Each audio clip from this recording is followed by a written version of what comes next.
এখন একটা আয়রন খুলেছি, এর কর্ড চেক করলাম ঠিক আছে, বাকি পোর্শনটা এবার খুলে দেখি প্রবলেম কী আছে।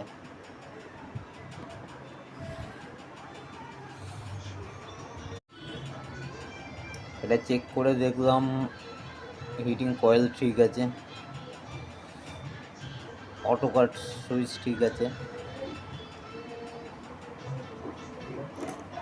এই জায়গাটা একটা ফিউজ আছে যেটা ফিউজটা কাটা আছে, এই জন্য এটা ইয়ে হচ্ছে না।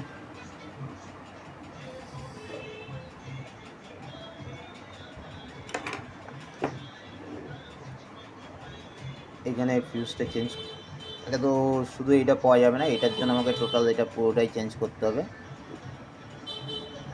এটা চেঞ্জ করলে এটা ঠিক হয়ে যাবে।